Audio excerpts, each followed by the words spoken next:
Hi, everybody. This is Margaret with Engage at GableStage, and this week we are talking with Joshua Jean-Baptiste, and his project is 1/1000th, and it'll be coming up September 25th. Hi, Josh. Hi, howdy. How are you today? I am chipper. This is a very exhausting week, and I'm very happy that it is Saturday. Yes. So can you tell me how you ended up in the theater arts? I was skateboarding pothead, just kind of not really doing anything with my life situation early on in high school. And I think like one day I was just like skateboarding and like it was the afternoon and I don't know, I saw like people like doing other things aside from just being a vagrant.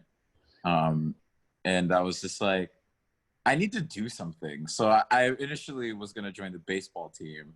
And on my way to joining the baseball team, my locker was like upstairs at my high school. So I was like passing by the drama room and this guy hops out and he's like, hey, do you want to do improv auditions with us? And I was like, sure. So I walked on stage.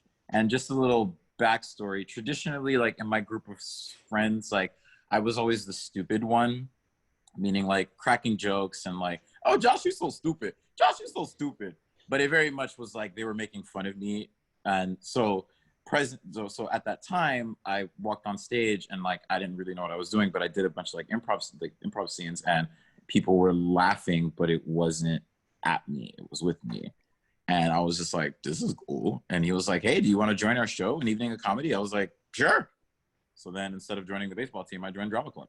And from then on, fast forward, I like became the president and I was exposed to a lot of like awesome work. I got a chance to create a lot of awesome work. And the moment that I knew I wanted to do theater was during high school thespian competitions. I got Critics' Choice in a monologue that I performed. It was John Leguizamo and a monologue from a play called The Death of the Black Jesus, which was about like Black Panthers. And I mean, it was very provocative. I played like this like very flamboyant talk show host. And then for the serious one, I played a Black Panther in the play of Black Panther, basically talking about murdering white people that are destroying Black people. So I think the contrast was enough to get me a chance to perform at the closing ceremony, and I got a chance to perform in like in front of 5,000 people, and it was a monologue. So it was just me on stage in a theater with 5,000 people, or 5,000 like theaters kids from across the state, and they loved it. And getting applause from 5,000 people can really make you feel great. So I was just like, yeah, this is it. I was like, yeah, this is totally what I'm doing. What's your relationship with GableStage? So GableStage, when I got into college, GableStage was the spot, was the place to go see the shows. GableStage really, really, really opened my eyes to the possibilities of what theater could be. Because in my head, I thought it was very like snooty, me. But like the raw, real, dope, provocative, edgy, I mean, all the, adjectives of GableStage just like really blew my mind. I think like what really hit me in the head was Blasted, and seeing like not only the production value of what they were able to do in that space, but just like the acting. And I would go probably like at least twice a month or like once a month, because GableStage would give free tickets to New World students. So I got a chance to see a lot of great work. And I met Joe and when I was a senior, and he was just like, we're going to get you on stage one day, kid. We're going to get you on this stage. And it took a couple years, but I had the fortune, I think in 2018, to perform in the play Actually. And, it was the biggest theater role I've ever gotten in my life. And, Joe entrusted me with it. And I got a chance to perform or to be directed by Gail Garrison. And it was just a great experience. And I since then, like I've always, wanted to like be a part of it or, be in the loop with it. And yeah, I was really happy that I got a chance to do this project. Can you tell us a little bit about 1/1000? Sure. So I was quite depressed. back when the pandemic started, and I recently moved to Los Angeles, so I was by myself and being exposed to a lot of new things that I never really experienced too much in Miami. And then with all the protests and stuff that was going on, it's like a lot race issues was becoming like a real prevalent thing in my life, because fortunately in Miami, I wasn't really exposed to any sort of like racial situations towards me as far as my awareness goes. But moving out here, I was really, really, like, my eyes were really opened to the microaggressions that I would get from like white people. And especially like in my workplace, and being the only Black person in my job also came with its own set of like sensitive issues. So with all that being said, and everything kind of was like boiling over with the George Floyd's death and all of that, I wanted to do something creatively because I felt paralyzed. I didn't want to stand on a soapbox just to stand on a soapbox. Like, I wanted to read, I wanted to listen, I wanted to learn, but I really felt paralyzed, and I felt like a bad Black person because I wasn't engaging and all that. So finally, when this project came along, like, I'm best suited in that medium, in that like putting stuff that is meaningful to me in my work. So, 1000 came from the need of like wanting to deal with my anxiety and whatnot during the quarantine and being stuck at home and race issues and all that. But I wanted to kind of do it with a twist. So the idea came up in my head when someone told me that, when I found out that, 1 in 1,000 Black men statistically will die at the hands of police if they are encountered with them. And that statistic was just very morbid to me. And I was talking to someone, they said, man, I wish this was they said, this is the darkest timeline. And I was like, don't say that. I don't want this to be the darkest timeline. Like, this could be the brightest timeline. And in my head, I started thinking about what it would be to like switch timelines. And in my head, I'm like, well, if I went through a different timeline, that would come with its own set of problems. And then that was the sparking idea that kind of got the ball rolling with 1000, and that this character finds this device that's able to like change up his life, only to quickly realize that you can't escape from your problems.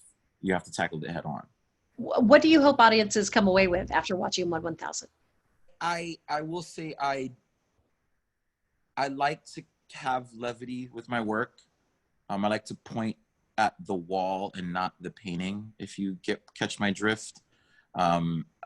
Meaning that like I would hope primarily with some of the racial stuff that they get insight on what it's like to be Black in a predominantly white workspace. I hope that the audience can get a sense of gratitude for their own problems. Upon working on this project, I had a bit of a cathartic, experience in that, like, I learned to appreciate my problems, because like they might be, hard to deal with, but like they're my problems, and getting new problems or getting something outside of my world, I don't know, it would be very anxiety ridden. So I became just a lot more grateful. So I would hope the audience becomes grateful with their circumstance, even though it's a very shitty time. For me personally, I feel like having hope right now is an act of anarchy, is an act of protest to have hope right now, to have gratitude right now. So I would hope that they get a sense of gratitude and get some insight on just the nuances of Blackness to some degree. And I hope that they find some chuckles. What inspires you? What inspires me? I am inspired by definitely my Blackness and my culture, and my culture's storytelling component. Haitians are known for telling what we call blagues, which are just stories. And I'm inspired by my own personal experiences. And I just feel like creating work from an authentic place will give other people an opportunity to be like, hey, that's me, or, oh my God, I get that. When we can all gather back together in the theater, audience and actors and directors and all of us folks alike, what do you want that space to be like? What does that look like for you? Everyone's vaccinated, first and foremost. Secondly, what does that space look like? I hope that people realize, with the stillness of the pandemic, you know, all of the flaws or all of the areas of improvement that the theater community can work on. I hope, you know, because aside from just the pandemic in general, a lot of spaces have been called out for institutional issues and whatnot. So I hope, one, institutionally, the structures change that allow more broader variety of stories to be told. And also, I hope that people have learned how to be a bit more creative now. You know, maybe, you know, the way that writers or directors or people come together, you know, can be more efficient now because we do everything via Zoom. So I hope when we are back in the space that efficiencies are prioritized, and, you know, the stories that people tell. Pardon me, there's like an airplane happening right now. Yeah, I hope that the structures change in that more broad stories are, more diverse stories are allowed to be told, and, you know, people are probably going to be making Corona-based work. I feel like now there's like, oh, is this story pre-COVID or is it post-COVID? doing a movie about last year is like a historical, you know, film now, you know. So yeah, definitely more diverse stories, and I hope that efficiencies are brought up and prioritized.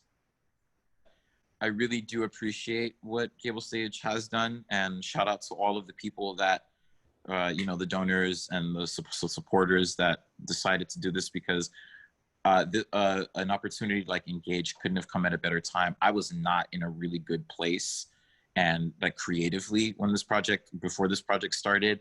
And, you know, I was like praying to the heavens of like, I want to do something. I'm not really feeling it right now. And lo and behold, I get an email from GableStage like a day later, and I'm like, oh no, this is an opportunity. And there is a fire that has been up in my stomach since working on this project. And I've gotten a chance to collab and really hone in my own skills as an artist. So, you know, thank you to those people. And I hope that you guys continue to give opportunities to artists in these trying times, as they say. Thanks for joining us today. And thank you, Joshua Jean-Baptiste, for joining us. Project 1000 is premiering September 25th at 7 p.m. exclusively on the GableStage website. Do not miss it. Watch it, share it, post it, and donate to a social justice organization while you do so.